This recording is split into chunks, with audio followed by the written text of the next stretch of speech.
Zdravím všechny, kdo se připojili. Vítám vás u prvního letošního, a troufnu si říct, že i tradičního už webináře na téma Employer Branding, hlavní výzvy a trendy, tentokrát už pro rok 2026.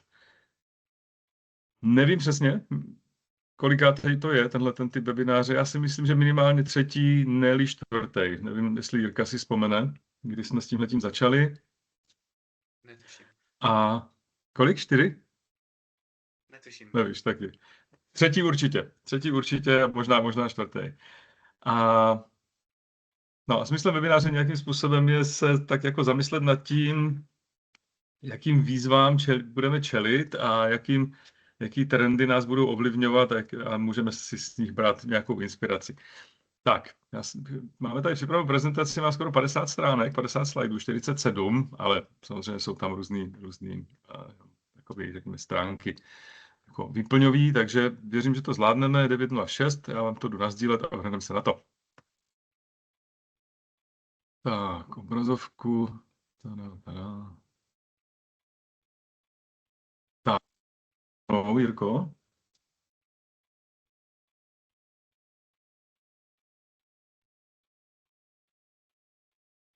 Funguje to? Ano. Super. Tak. Co nás čeká? Uděláme si taky krátký ohlídnutí za rokem 25. Dohledali jsme prezentaci z minula pro zajímavost, jaký výzvy a trendy jsme, o kterých výzvách a trendech jsme se bavili před rokem zhruba. Trošku se zamyslíme nad tím kontextem, kde se vlastně teď nacházíme. Pak jsme to rozdělili na takové 2 hromádky. Výzvy a trendy. Udělali jsme takový top 10 z každé téhleté kategorie nebo oblasti. S tím, že těch prvních 5 zajímavých trošku hlouběji okomentujeme a ty ostatní prostě trošku míň, aby jsme to stihli. Máme k tomu samozřejmě nějaké doporučení a na závěr pozvánku na další věci, které chystáme. Myslím, že je velmi zajímavý, tak vydržte až do konce. Stručně o nás, jsme malá, v podstatě full remote agentura, ale pořád tvrdíme, jsme agentura z Brna, sídlo máme v Brně, ale pracujeme odkudkoliv. To naše motto je, že spojujeme lidi a podporujeme spolupráci. Employer branding je v podstatě přístup, filozofie, nebo nevím, jak to nazvat, mindset, teď jsme o tom psali článek, který to všechno zastřešuje. No a tvrdíme, jsme inovační a komunikační, protože pořád je ta podstata toho brandingu je zlepšovat věci tak, aby ta zkušenost těch lidí byla lepší a pak samozřejmě potřeba o tom nějakým způsobem komunikovat, aby se to dostalo k těm správným lidem. Tolik stručně o nás. Vytvořte si nerušený prostor, ať vás nikdo neukrádá o pozornost. A samozřejmě pokud můžete, zapněte si kameru nebo mikrofon. A pokud budete průběžně nějaký nápad, komentář, nebojte se napsat, připojit, kdo má kuráž, nebo klidně napsat do chatu nebo nějakou otázku, budeme na to reagovat. Tak, tradiční, to, kdo už byl na našich webinářích, tak ví, že to tady mám pořád dokola. Mírně to upravuju, ale tady to prohlášení je pořád stejný, že každá firma má značku zaměstnavatele, pokud už máte nějaký zaměstnance nebo nějaký hledáte. Jo? A jednoduše řečeno je to, co si lidi o vás myslí, to, co nosí ve svých hlavách, to znamená, že si tu značku nemůžete nějakým způsobem zaregistrovat, koupit, uzurpovat pro sebe, ale v podstatě ji vytváříte vším, co jako firma děláte. Jo? A ti klíčoví jsou samozřejmě lidi, který už máte na palubě, to znamená ty vaši zaměstnanci, ale i ty, které chcete k sobě přitáhnout, o tom to dneska bude hodně, o náboru talentu. A samozřejmě ti, co už prošli tou vaší firmou a teď chodí tam venku a něco o vás si zase myslí a něco o vás říkají. A ideálně to dobrý, ale někdy to může být i naopak. Jednoduše řečeno, značka zaměstnavatele, jak to je pracovat ve vaší firmě. Tady mám takovou novou infografiku, nebo aktualizovanou. V podstatě značka vzniká nějakou kumulovanou zkušeností, interakcí toho člověka s tou vaší firmou. Dá se to z pohledu toho uživatele v uvozovkách brát jako nějaká cesta, kdy ho nějaká ta komunikace ho zastihne, přitahuje k vám, pak ten člověk se rozhodne nastoupit a pak pracuje v té firmě a zase s ní odejde. Z vašeho pohledu je to cyklus, který se děje pořád dokola, nebo nějaký proces kontinuálně. A taky to tady někde možná zazní v té prezentaci nebo v těch materiálech, co jsme měli, že employer branding opravdu jako není o nějakých nárazových kampaních, ale je to o pravidelné, dlouhodobé, promyšlené komunikaci.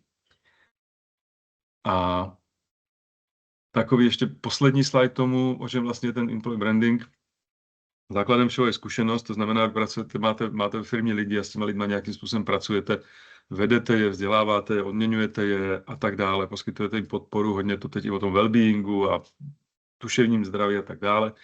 A prostě vytváříte nějakou jejich reálnou zkušenost. Jo? Ti lidi prostě prožívají každý den v té práci, jo? Nějaký okamžiky. A pak je to ta druhá slupka, to je ten branding, to znamená, že se o tom prostě hovoří uvnitř i vně. Jo? A to je podstata, je to taky zase takový nějaký cyklus. Vy něco slibujete, jednoduše vypustíte třeba pracovní inzerát, to už je nějaký příslib, ten člověk to navnímá, má nějaké očekávání, pak přijde a ty očekávání se naplní nebo ne. A to je vlastně celý ten brand management, brand gap, jo, mezera mezi tím, co slibuju, co chci dát a co skutečně dávám. Tak já jsem tady upravil tu větu dole, že employer branding je vlastně snaha umožnit lidem zažívat v práci skutečně to, co jim slibujem. Jeden z pohledů. Tak. No, díky všem, co se zapojili do našeho mikroprůzkumu, těch odpovědí nebylo mnoho, ale pro zpestření jsme je sem dali. A jaká oblast pro vás bude výzvou v tomhle roce? Nepřekvapivě udržení angažovanost stávajících zaměstnanců, což je mimochodem i jedna z výzev a trendů. Retence jako nový recruitment, máme to tam. Takže to je docela zajímavý. Přilákání správných talentů, něco míň. Sjednocení značky vůbec a přitom sjednocení té komunikace je v podstatě cesta k tomu, jak přilákat ty talenty a udržet je ve firmě. Který z trendů bude největší dopad? AI a vyučit AI a technologii HR komunikaci. Dále důraz na autenticitu, kulturální zkušenost, tlak na měřitelnost. No, v podstatě všech tady těch témat se nějakým způsobem dotkneme. Pak tam bylo ještě pár otevřených odpovědí. Tady nějaká stručná tematická analýza, zvládání rychlých změn, což je fakt. Všechno se velmi rychle mění. Nutnost adaptace, potřeba interní komunikace při omezených rozpočtech, hledání bezplatných nástrojů, přilákání kvalitních kandidátů. Tady asi někdo je z veřejného sektoru, konkurence soukromého sektoru, třeba nabízet jiné benefity než jenom stálý plat. Tak pro zajímavost. Pojďme na to. Mě ještě zaujalo, nebo rád občas jako bádám, co který pojmy znamenají. Tak jenom pro vysvětlení výzva, problém nebo otázka, na kterou musíme reagovat. Prostě je to před náma a musíme se s tím nějakým způsobem poprat. A trendy, dlouhodobější směr vývoje, který se postupně prosazuje. Může nás inspirovat, může nás posunout dál. Jak to bylo před rokem? Tak, upozorňuji, že dneska ta prezentace, ta předchozí v prosinci, taková ta byla inspirativní, to byla hodně vizuální, tam bylo spousta obrázků, dneska to bude opravdu spíš o informacích, jo? Takže tak, na to upozorňuji. Výzvy, co jsme brali jako výzvy před rokem? Pokles angažovanosti zaměstnanců, to v podstatě zůstává. Fluktuace, nárůst gig ekonomiky, to znamená lidi, kteří pracují na živnost, na smlouvu, kontraktoři a tak dále. Generace Z, to je taky věčný téma, nebo minimálně teď aktuální téma, sociální sítě, flexibilita, well-being, DEI, diverzita, equity, inkluze, automatizace AI agenti. No, trendy, personalizace, autenticita, AI, diverzita opět, branding jako součást firemní strategie, hybridní pracovní prostředí, zase well-being, ekologická odpovědnost, to je to ESG, ambasadoři, generace Z opět, video obsah, datové řízení, zapojení komunit, reskilling, upskilling, gamifikace, interaktivní prvky. No, můžu říct, že některé věci jakoby z toho vypadly a některé věci se prostě opakují dál a pojďme se na to teda podívat. Tady jsme to sepsali, abyste měli trošku přehled. Tak, jenom jak jsme pracovali. Jo? Nebylo to, že bychom sedl k ChatGPT a řekl mu, hele, tak vytáhni mě 10 výzev a 10 trendů. Udělali jsme si to individuálně společná práce, to znamená, každý z toho našeho malého týmu si vzal prostě nějaký AI nástroj, nebo i klasický Google a prostě prohledávali jsme internet globálně, o čem se kde píše. A pak jsme dali dohromady umělou inteligenci a zbytky té naší a v podstatě jsme všechny dokumenty nějakým způsobem nahráli a zkoušel jsem oba nástroje, nejvíce pracuji s ChatGPT a s Claudem, oba v placených verzích teďka. A oni se trefili, oba ty nástroje v podstatě na 90%. Jo? Tam některý třeba z těch 10, 1, 2 byly jiný, ale hodně to dávalo smysl. Čili nakonec jsme to ještě jako říct, naší nějakou shodou rozseknuli a vybrali jsme těch 10 nejzajímavějších nebo s tím největší řekněme, váhou. Tak. Výzvy. Jo. Rozdíl mezi příslibem a realitou, to tam možná zaznívalo i v tom loňském roce, to je taková ta transparentnost, autenticita. Prokázání návratnosti investice a hodnoty toho employee brandingu v souvislosti, řekněme, s nějakými business cíli, jo, s podporou celého toho biznisu, protože jedna z těch jako našich hlavních výzev je,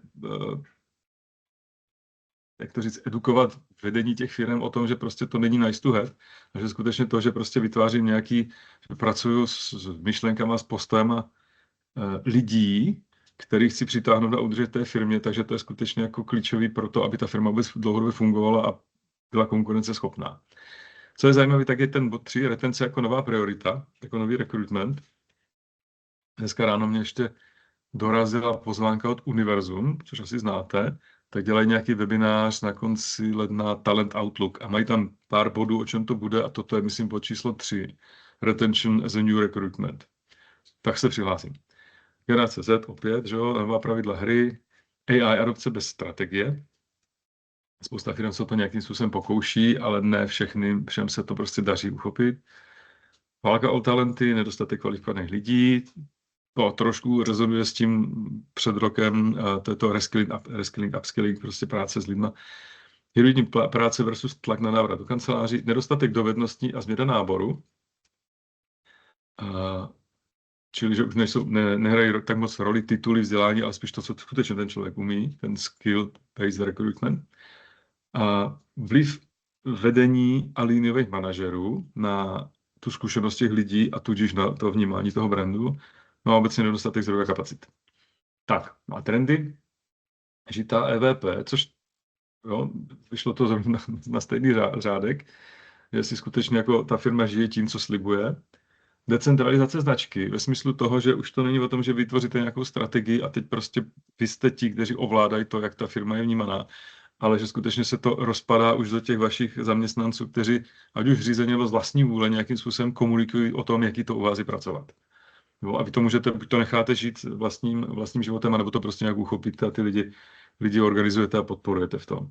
Work-life balance opět. Na prvním místě, globálně důležitější než peníze, údajně. Role šéfů jako storytellerů, čili CEO a tvorba kontentu na sítích a i jinak. Opět AI revoluce, ale prostě nějaký balans mezi tím, prostě jak využít AI a jak tam do toho zapojovat lidi. O tom jsme měli, tuším, samostatný webinář. Hledání osobního růstu místo dobré firmy, hlavní generace Z. Transparentnost, což se tím prolíná. Růst investic do employee brandingu, protože rostou firmy, které chápou, že to fakt není jenom o hezkých kampaních a naleštěných kariérkách, ale že to je skutečně o práci s těma lidma a pak o těch kariérkách. Well-being, mentální zdraví a geopolitická realita a regionalizace. Ve smyslu toho, že nedostanete lidi na centrálu, ale ta práce se musí dostat k těm nejlepším lidem, se musí dostat ta práce a ne lidi k té práci. Tak, ať si to nevykradem, pojďme na to. Jenom takových pár nějakých údajů. V Česku údajně je teď nějakých skoro 5% volných míst, což je víc než v Evropské unii. Málo lidí, hodně práce. A to jsem říkal, že work-life balance předstihl poprvé v historii plat. Asi 83% prostě preferuje tu určitou flexibilitu v práci oproti dobrým penězům. A pak je to o té transparentnosti, že většina lidí si prostě důkladně proklepne tu firmu, než vůbec pošle nějakou žádost. Začne se zajímat o práci v té dané firmě. Tak, já nebudu to pročítat. Prezentaci vám samozřejmě pošleme hned, jak skončíme. Ale jo, vytáhli jsme tady nějaký takový typy, jaký by to mohlo mít dopad, jaký doporučení pro tu danou výzvu máme.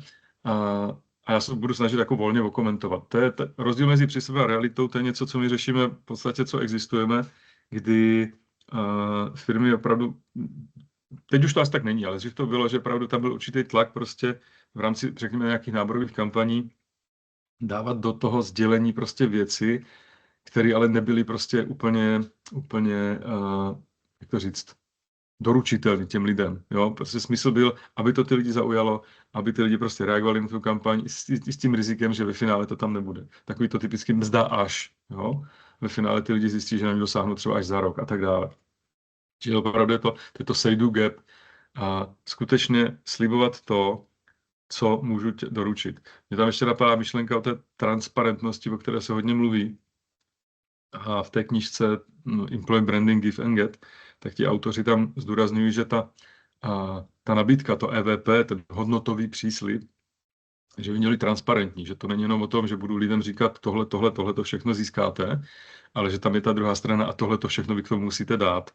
Jo, a funguje tam psychologicky to, že kdo se toho zalekne, tak samozřejmě nebude reagovat, nebo nebude to pro něho atraktivní, ale kdo na to má, tak pro něho to může být ještě navíc motivující, jestli řekne, jo, tak prostě tohle to já překonám, jo, dokážu tady jak to říct, tu druhou stranu, nechci říct jako nevýhody, ale prostě to, co té práci musím dát, tak to prostě, jo, je to pro ty lidi výzva.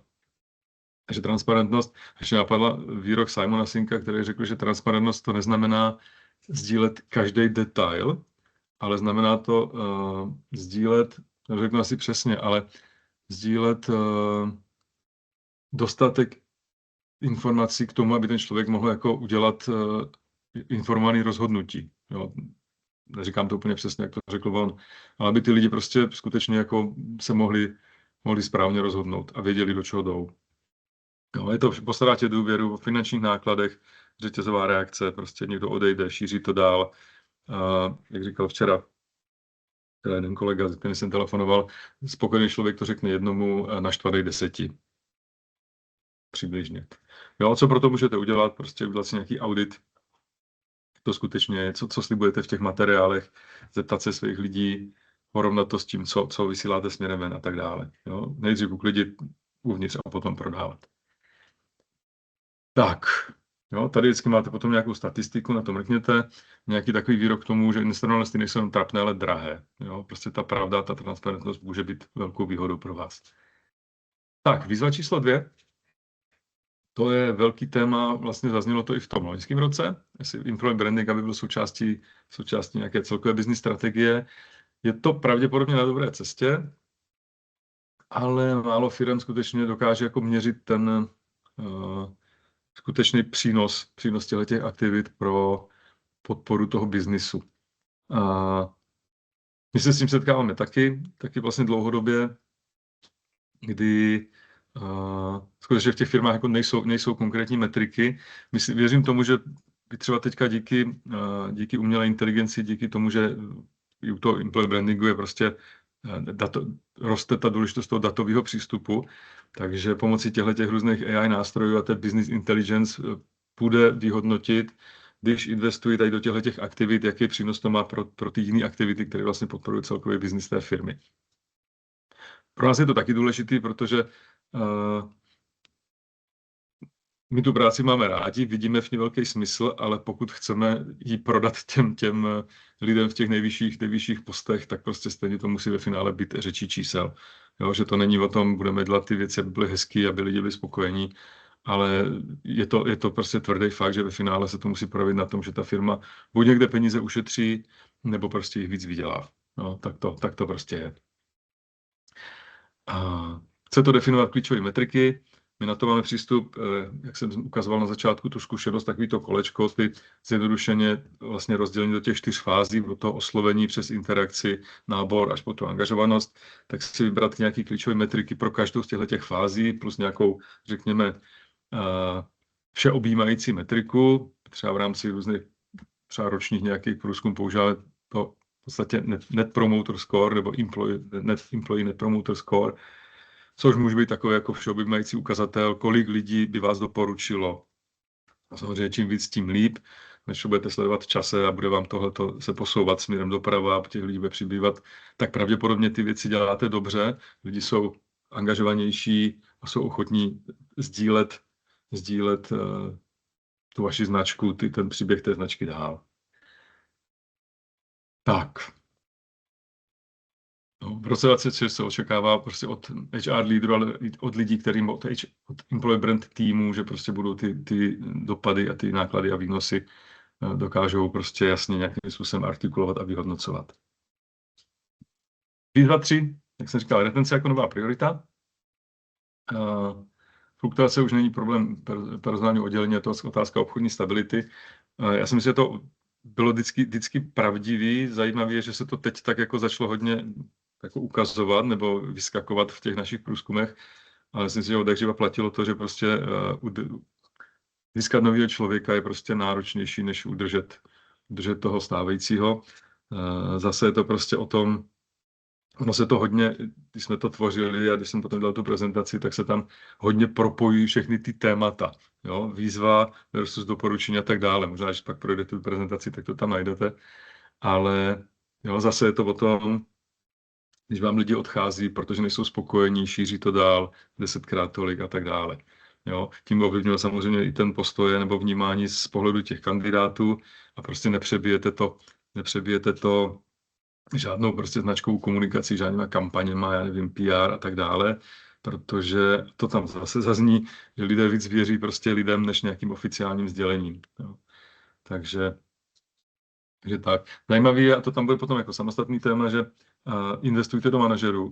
Opravdu se 70% případů je prostě ta angažovanost těch týmů opravdu ovlivněna tím přímým nadřízeným, jo, tím liniovým managementem. Včera jsme to zrovna řešili s jedním naším klientem, že skutečně tam proběhl nějaký průzkum a zajímavé bylo, že to, co říkají třeba linioví manažeři, jak lidi nejsou spokojení, tak vůbec nekoresponduje s tím, co potom řekli ti lidi samotní.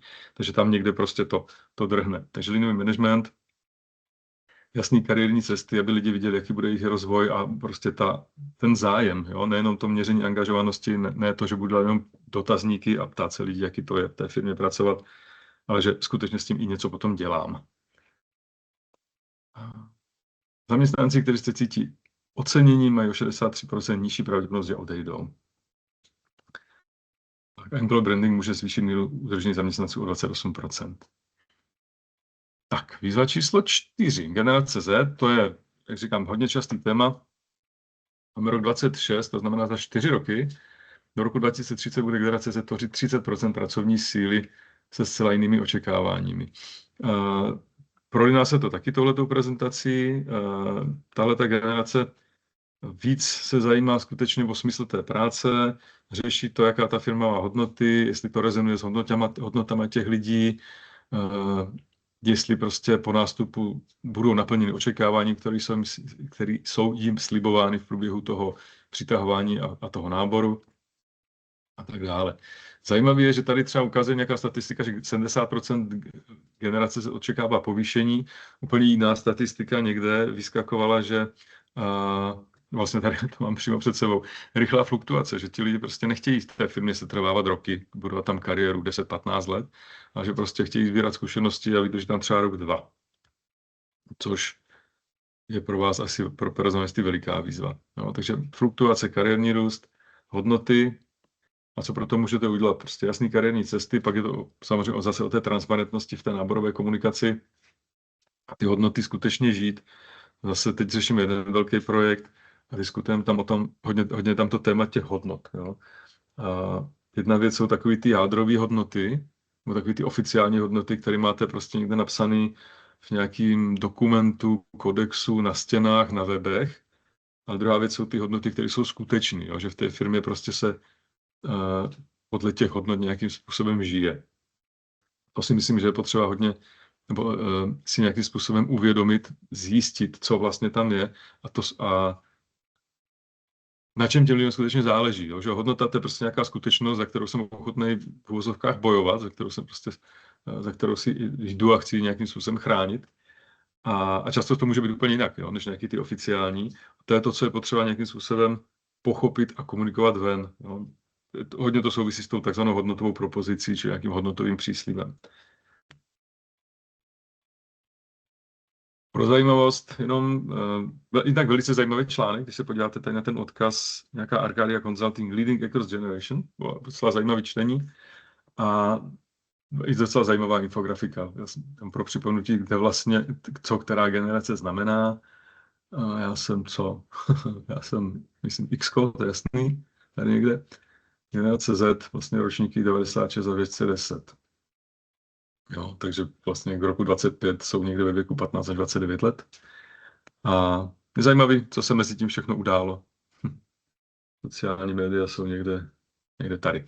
Jo, tak pro zajímavost, tak mrkněte, je to inspirativní.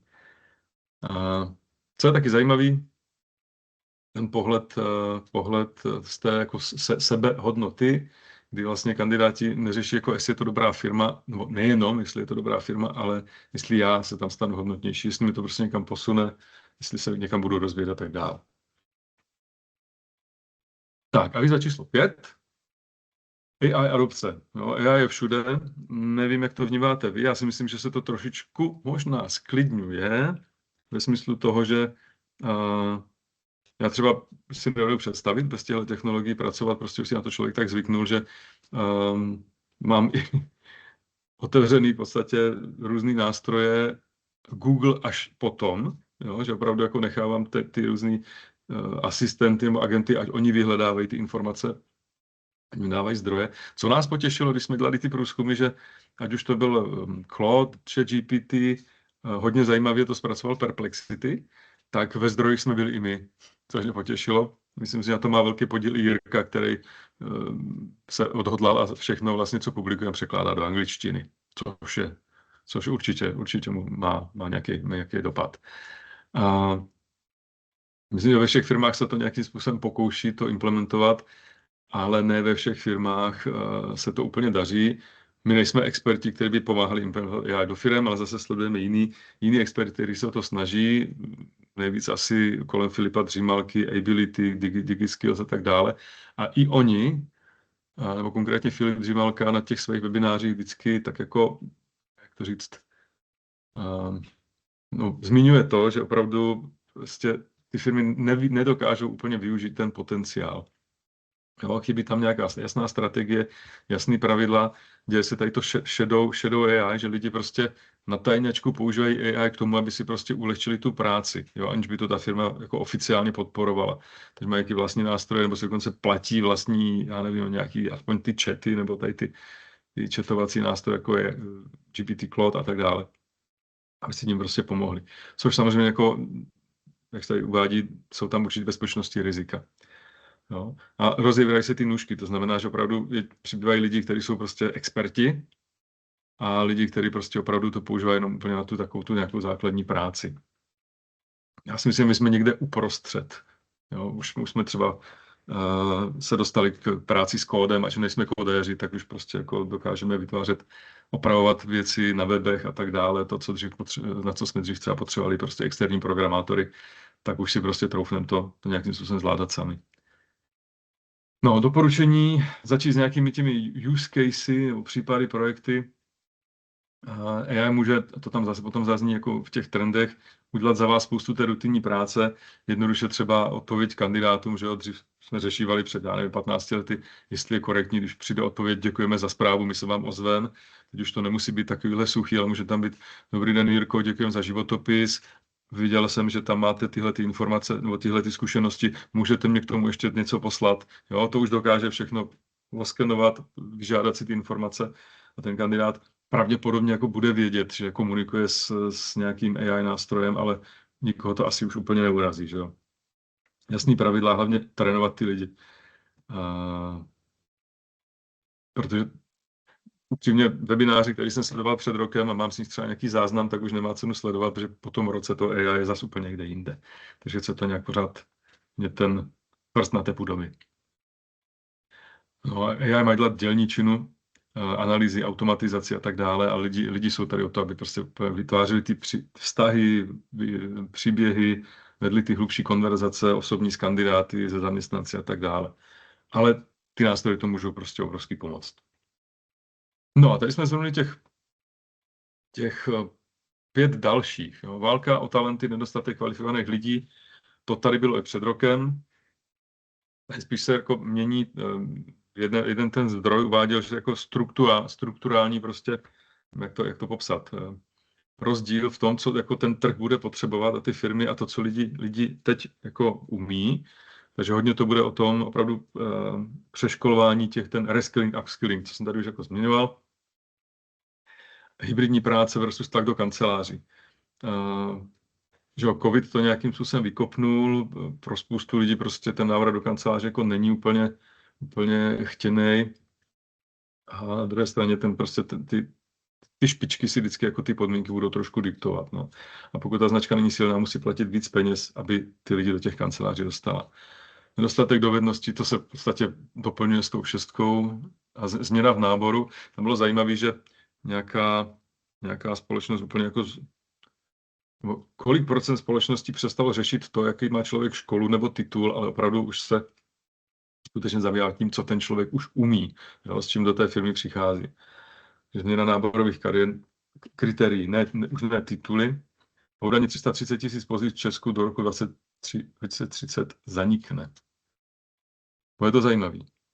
9. Komplexní employee experience a role manažerů, to jsem tady vlastně už nakousnul, že opravdu, a to tvrdíme od začátku, že, jak se říká, ryba smrdí od hlavy, jaký pán takový krám, a já nevím, co ještě, jaký příslib mě napadlo, ale je to opravdu o tom vedení. Jo. Celý ten employee branding, já si vzpomenu, že jsem začínal, nastoupil jsem před, nevím, kdy to bylo, v roce 2000, do první práce a měli jsme tam prostě původního šéfa, to byl Ir, a když ve finále to byl dobrý chlapík, ale prostě on se v té době snad odnaučoval kouřit. Jo.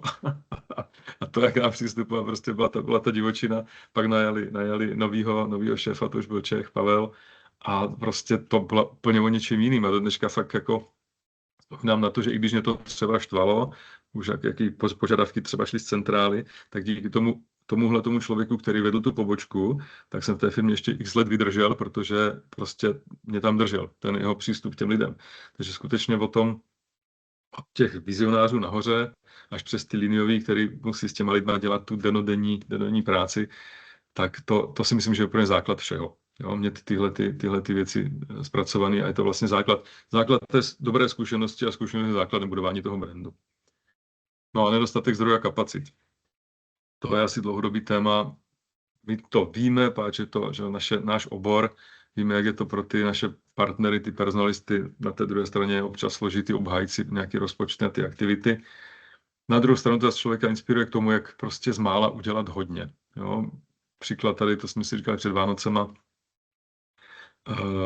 to, že AI dokáže generovat videa, může hodně třeba ušetřit při tvorbě náborových videí, že nepotřebujete na to veliký štáb, ale že dokážete udělat velice třeba efektní záběry nebo prolínat, já nevím, reální záběry reálných lidí z reálného prostředí a domodelovat k tomu prostě nějaký efekty a nějaký jiný záběry. A ve finále třeba to video se dá udělat s rozumnějším rozpočtem, než kdybyste to dělali s velkým štábem. Takže tak. Toť 10 výzev, jsme zhruba v půlce. Máte k tomu něco? Něco, co byste ještě vy doplnili? Okomentovali? Nebo vnímáte nějakou jinou výzvu ještě?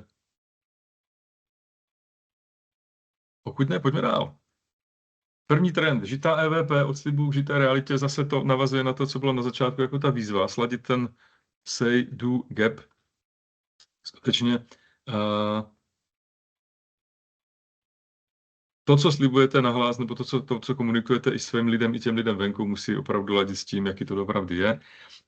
Zaměstnanci se nepřipojí ke značce kvůli tomu, co říká, ale kvůli pocitu práce z ní.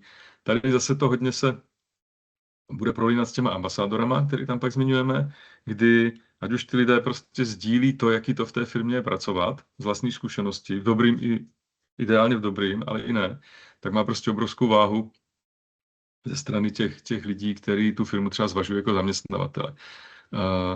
Všechno je propojený, trh je transparentní, lidé můžou prostě napsat, co chtějí, kde chtějí. Že? Glassdoor, v Česku je to třeba, teď to vypadlo,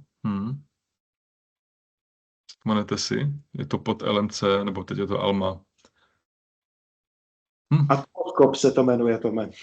Děkuju, Atmoskop. Já jsem si vzpomněl na Vím víc, ale to už tuším nefunguje. Atmoskop. Reddit, LinkedIn samozřejmě a tak dále. Employee generated content, jo? Lidi prostě sdílí, ať už teda, jak se říkal, řízeně nebo neřízeně, z vlastní vůle prostě nějaký informace o tom, jaký to je v té firmě pracovat. A to má obrovský vliv. Čili jak to můžete využít? Samozřejmě rozvíjet interní firemní kulturu. Někdo třeba říká, že firemní kultura rovná se employee branding nebo employee brand. Já si myslím, že to není jenom o kultuře, ale že ta kultura je asi největší část toho, čemu říkáme značka zaměstnavatele. že jak říká Simon Sinek, kultura to jsou hodnoty a chování. Jo? Prostě na čem nám záleží a jak se chováme, a to je v podstatě. Jo? Jako je to velká část toho, čemu říkáme značka. Zapojovat zaměstnance jako ambasadory a měřit ten soulad mezi slibem a realitou. Jo? Průběžně si tohleto nějakým způsobem hodnotit. Tak. Jo, že ta EVP, co zaměstnanci skutečně zažívají každý den. Podle průzkumu jako menší část vnímá lidí, nevím přesně, co to bylo za průzkum, ale menší část lidí vnímá ten soulad mezi tím, co firma říká a co skutečně nabízí. Tak, terén číslo 2. Decentralizace značky. Ono to na to docela navazuje. Jo, lidi to mají, víc je to ve svých rukou, nejenom, že jako jsme, jak se říká, je to trh kandidátů, lidi si vybírají, kam budou pracovat, aktuálně to tak prostě je, ale stejně tak lidi jsou ti, kteří šíří prostě ty informace o tom, jaký to je v té firmě pracovat. A říkal jsem to už tady vícekrát, prostě lidé se spojují s lidma, nikoliv s firmama. To tady vlastně bod číslo 1. Lidé věří lidem, ne firemním kampaním. Dobrý je i to, ne dobrý úplně pro nás, jo, ale že značky přesouvají ty rozpočty nebo tu energii k tomu, jako vyrábět si ty věci vlastníma silama, než od nějakých velikých studiových kampaní, jo, které jsou drahé. A sociální sítě jako hlavní kanál. Ať chceme nebo ne, tak prostě sociální tady s náma jsou asi ještě hodně dlouho budou. Nevím teď, kdy vznikla ta první síť, Jirko, ty si toho všiml, jak tam byly ty generace X, Y, Z, alfa. No, myslím, že to bylo 1995 nebo 97 už. Někdy, jo, takže to máme kolik? 20 let za chviličku? No, už 30. A prosím? 30, děkuju. A ať chcem nebo ne, jo, tak prostě je to tady a pak je otázka, jak to využijete. Jo, jestli prostě já to mám 2 dcerky, 11-13 let a pořád se snažím varovat před tím, jak dneska ráno jsem to říkal, kdokoliv, kdo chce, může tvořit jakýkoliv obsah, lomeno odpad a publikovat ho, jo. A fakt filtrujte to, na co se budete koukat a co má skutečně jakou hodnotu. A pak je otázka, jak na to naskočíte vy. A jestli, vždycky říkám, kultivujte tu komunikaci, jo. Nepodbízejte se za každou cenu. Že některé firmy potom začnou vyrábět, naskočí na nějaký trend, ale on vůbec nepasuje k té jejich značce. Jo, to jak říkám já, kdybych se ve svých skoro 50 začal oblíkat jako 20letý kluk, vypadá to trapně. Tak stejně tak, když nějaká firma má prostě nějakou svoji už jako historii, bude to hodně kůmšt, jo. Jak využít ty trendy, jak zaujmout ty mladý lidi, kteří prostě vám věnují pár vteřin pozornosti a přitom zůstat jako sám sebou. Jo, to si myslím, že bude jako hodně velká výzva. A skutečně a bude to vycházet z té firmy. Jo? Někdo třeba řekne prostě, já potřebuji za každou cenu v uvozovkách prodat to, že tady jsem a že chci ty lidi sobě získat. Někdo prostě má třeba nějaké zásady, ty hodnoty, jo? Ty jádrový a z toho asi potom ta komunikace bude nějakým způsobem vycházet. Tady vidím ten TikTok, tak zajímavý je, že jsem to zmiňoval, to není tajemství, že prostě jsme součástí jako konzorcia, co pracuje pro armádu České republiky. A zajímavé bylo, že myslím, to přišlo přímo ze strany lidí v armádě, že zvažují TikTok, což mě hrozně zaujalo, protože já to pořád vím, že oni mají to někde jako na seznamu nějakých nebezpečných prostě nástrojů. A na druhou stranu tam někdo přišel jako s případovkou nebo s nějakým tím, že německá armáda, tuším, jak německá nebo nějaká Skandinávie, jak valijou na TikToku prostě tady ty videa. Ale zase je to ten styl, jakým to dělají. Jo. Tak to jen tak pro zajímavost. Tak je možný, že armáda České republiky nakonec taky půjde na TikTok. Uvidíme. No a jak to můžete využít? Samozřejmě pracovat s těma vašima lidma. Všichni jsou ambasadoři. Jo? Všichni jsou ambasadoři. A pak je otázka, jestli to začneme nějak organizovat a jestli někteří budou jako chtít být ti aktivní, organizovaní ambasadoři a vytvořit prostě ambasadorský program. Poskytnout jim školení, nějaký pravidla, obsahová podpora, prostě nějaký manuály, šablony, já nevím co všechno. A prostě nějaký pravidla pro to, jak to dělat, aby to bylo bezpečný i pro tu značku, jo? Aby prostě lidi to vnímali tak, jak to vnímá a být má. Tak. Aktivní manažer jako ambasadory, to máme jako samostatný bodík. Autentické je lepší než dokonalé. Jo? To jsem taky už říkal na více webinářích. Lidi se víc dokážou spojit s tím, řekněme, ne úplně dokonalým obsahem, protože jim to přijde jako přirozený, než takový ty naleštěný kampaně, naleštěný videa a tak dále. Work-life balance. Co k tomu dodat? Je to zase zajímavé asi je to, že to podle těch průzkumů, já nevím, jestli to byl Gallup, že to je prostě už pro ty lidi, má to větší hodnotu, než to, že prostě budou mít hodně peněz. Samozřejmě, že jo, je to potom, kdy ten člověk je na takové úrovni, že přesně, ano, mám těch peněz akorát, ale už pro mě začíná být důležitý to, že dokážu to zkombinovat s tím svým pracovním životem. Zajímavý, to jsme dávali nějaký článku, asi ještě před Vánocema, narazil jsem na video nějakého chlapíka, nevím, jestli to byl Australán, nevím. Ale, a to se mně docela líbilo, a mně to tak asi pasuje, on říkal, že to není work-life balance, že work-life balance je dead, ale že je to spíš o work-life integration. Jo? Ale což samozřejmě je uchopitelný pro nás, řekněme, kreativně znalostní pracovníky, nebo jak to nazvat. Ale samozřejmě pro lidi ve výrobě, pokud jste za výrobní firmy, tak tohle to je úplně někde jinde. Že jo? Tam si myslím, že ten work-life balance pořád ještě smysl dává. Jo? Každopádně postpandemický přesun pro lidi přehodnotit se důležitý generace Z, jo, která očekává prostě určitou flexibilitu, vyhoření jako epidemie. Jo. To je prostě asi celosvětový problém. Hodně práce, neviditelné výsledky kolikrát a tak dále. Známe to z vlastní zkušenosti. Že? Jak to využít, komunikovat tu flexibilitu, ale a konkrétně, to je docela zajímavé, tady nenabízíme work-life balance, ale home office 3 dny v týdnu, flexibilní začátek práce, být v tom prostě konkrétní. Progresivní modely, pokud to jde, 4 pracovní týden, neomezená dovolená a tak dále. Zase jsou firmy, kde to je už normální praxe. U výrobních firm si myslím, že to prostě, ta flexibilita je vlastně úplně o něčem jiným. A příběh zaměstnanců, jak to funguje. Jo? Už je to prostě mezi základníma očekáváníma, ale zase, jak říkám, je to podle firmy, podle pozic a tak. Tak, 30% studentů globálně upřednostňuje flexibilní pracovní harmonogramy. To je pravděpodobně od univerzum, ti se zaměřují na studenty. Jo, a tohle od Randstad, teda ten work-life balance je víc než atraktivní plat. No, zajímavý. Tak, jo, a tohle navazuje na ten předchozí slide CEO jako chief storyteller, ale to už tady bylo i loni. Jo? Zapojovat ty nejvyšší šéfy nebo šéfové lidi prostě z top managementu do tvorby obsahu. Firmy, kde to funguje, tak si myslím, že to má obrovský dopad. Jo? Nejenom na ty zaměstnance, kteří když vidí, ten šéf tam prostě má nějaký, komentuje, vyjadřuje se k nějaké situaci nebo sdílí nějaký know-how, nějaký téma, zbuzuje to tu jeho důvěru, lidi to šíří dál. Funguje to potom i na ten jako nástroj toho, že to zastíne další lidi a přitahuje to k té firmě. Myslím si, že ne všem šéfům se do toho prostě chce. Jo? Tady se podle mě, nechci někoho urazit, ale podle mě se tady ukazuje, že opravdu se ukáže, kdo je ten lídr a fakt se jako nebojí říct ten názor nahlas a jít s tím před lidi, byť třeba formou toho, že to je video, ale musí ho vypustit na tu veřejnost. A někdo, kdo prostě jako to v sobě jako nemá. Jo. Ale asi se to dá natrénovat. My jsme něco malinkého teďka vlastně udělali, že jo.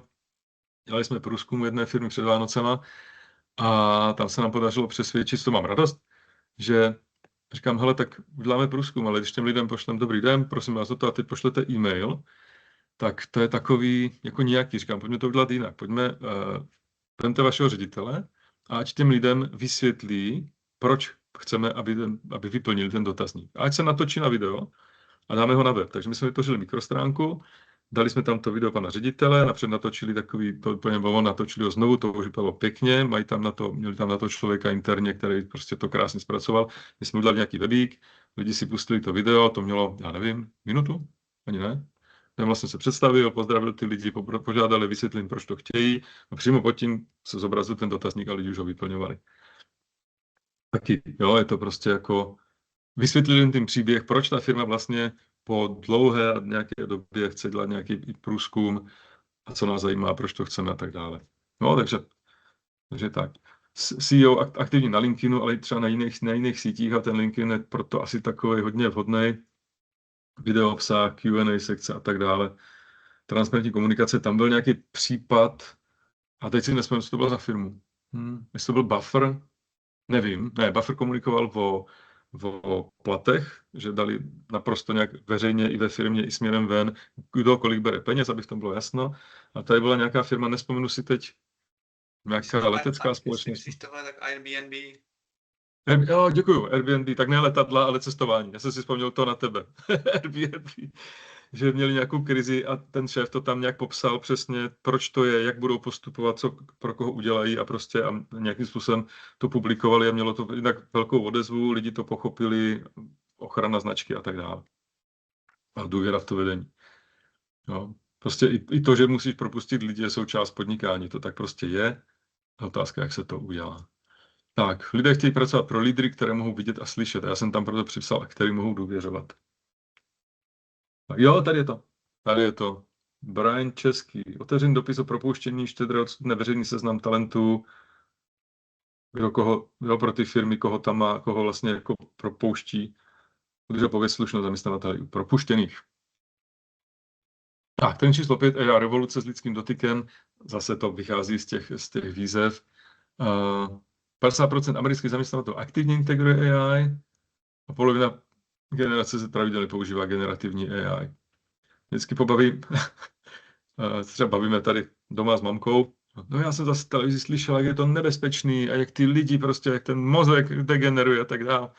Vždycky říkám, mami, je to otázka, jak používáš tu AI. Jo, jestli řekneš, napiš mě tady, ty, nevím, do školy nějakou studii a to je všechno, no tak to je špatně. Jo? A pokud s tím komunikuješ, dáváš mu data, dáváš mu otázky, dáváš mu obrázky, diskutuješ a tak dále, vytváříš automatizace, kóduješ, já nevím co všechno, až po nějaké aplikace, tak prostě to je, jo, je to zase jenom nějaký nástroj a buď s ním umím pracovat jako amatér, nebo jako profík. No. Chatboti, prediktivní analytika, to je něco, co ty data a tyhle ty věci zatím my je tak oťukáváme, ale to je něco, směr, kterým se chceme určitě hodně vydat, kdy vlastně i to, já říkám, ta kombinace té dat a lidskosti, jo, že vlastně lidi tím, jak se chovají, vytváří nějaký data a na základě těch dat, kteří takový to human-centered využití, jo, že prostě díky těm datům dokážeme zjistit, co můžeme zlepšit, aby těm lidem se pracovalo líp, jednoduše řečeno. A když oni zavnímají tu změnu k lepšímu, vnímají tu firmu líp, tu značku a šíří to dál, i když ne tak rychle jak ty negativní věci, nebo ne tak moc, ale prostě má to ten vliv. Jo, takže najít nějaký ten balans AI, lidský dotek a tak dále. Nechme rutinu strojům a tu kreativitu, empatii a tak dále, ty hodnoty, to si nechat jako lidi.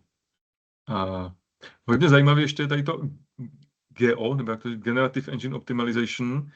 Nám se to nějakým takovým, nechci říct, že úplně náhodným, jako studovali jsme to, co to vlastně všechno znamená, ale loni jsme aktualizovali náš web a budeme ho ještě aktualizovat, z čehož má Jirka velkou radost. Ukážu vám to úplně na začátku, na konci. Malá taková změna, co se týče té naší strategie, ale my jsme třeba na hodně těch stránek, které jsme dělali, přidávali takový to Q&A, jo, otázky, odpovědi. To je něco, co má AI rádo. Myslím si, že i toto plus ta anglická verze způsobila to, že se objevujeme jako zdroje, když si dáte nějaký ten deep search nebo něco takového. No. AI rovná se efektivita, lidé, autenticita. Jo, není nahradit prostě člověka. Já si myslím, že i ty firmy z toho trošku vystřízlivěly, že budou všechno dělat AI agenti. Prostě měla by to být taková kooperace. Mě třeba AI hodně pomáhá s psaním. Já jsem nikdy nevyplodil tolik článků, jako třeba za loňský rok. A není to, že já bych řekl, napiš mě teďka článek já nevím, o firmní kultuře. Jo, opravdu to dělám tak, jak říkám, jak Winston Churchill. On měl teda výhodu, že on si lehl do vany s doutníkem a nějaká chudák asistentka musela sedět vedle a údajně zapisovat ty jeho myšlenky a on si to potom vzal a znovu to četl, škrtal, dopisoval. Tak vždycky říkám, já tam toho neležím ve vaně s doutníkem, ale hodně mě funguje to, že takový ten flow ve smyslu, že a to neumí Claude, to umí jenom ChatGPT, že mu zapnete mikrofon a teď mluvím. Tak jak teď prostě ty myšlenky tam naskakují a mu řeknu, hele, budeme se bavit o tomhle a teď prostě, jo, a teď mu třeba 5-10 minut diktuju a řeknu, a teď si to přechroustej a dej tomu nějakou jako rozumnou strukturu. Navrhni mě před osnovu, a když ti odsouhlasím, tak z těch myšlenek doplň ty jednotlivý odstavce. No a on mě z toho vyhodí, protože už zná ten styl, tak mě to takhle jako vytvoří a já už si potom to vezmu a ještě si to jako dopisuju ručně. A pak to ještě vidí Jirka a ten tam ještě najde nějaký chyby a třeba nějaký obraty. Ale není to článek vygenerovaný AI, je to skutečně z mých myšlenek a doplněný potom ještě třeba takhle týmově. Takže je to taková jako operace, ten vibe working, jo, jak tomu říkají. No, pojďme teda dál na těch dalších 5. 6. Hledání osobního růstu místo dobré firmy. Zase hlavně ta generace Z, kolik mám 55, že víc než jako dobrá firma, tak tam skutečně kam mě to posune dál a je tam i ten faktor, že prostě jo, rok, 2 a chci zase zkusit něco nového. Transparentnost na nové úrovni, to tady taky už zaznělo prostě ve smyslu toho, tohle to získáš, nebo tohle to dostaneš, ale s tímhletím musíš se jako porvat. Investice nakonec rostou, uvidíme, jak se to projeví v tomhletom roce u těch našich klientů i mojich potenciálních, well-being a mentální zdraví, to už taky proběhlo, geopolitická realita a regionalizace. Firmy nemohou předpokládat, že přesunou talenty do centrály, ale práce musí následovat talent. Zase tam, kde to jde. Jo? Tak, no a to je takový, řekněme, přehled toho. Něco se změnilo, něco zůstává z loňska. Když bychom to tak nějak shrnuli,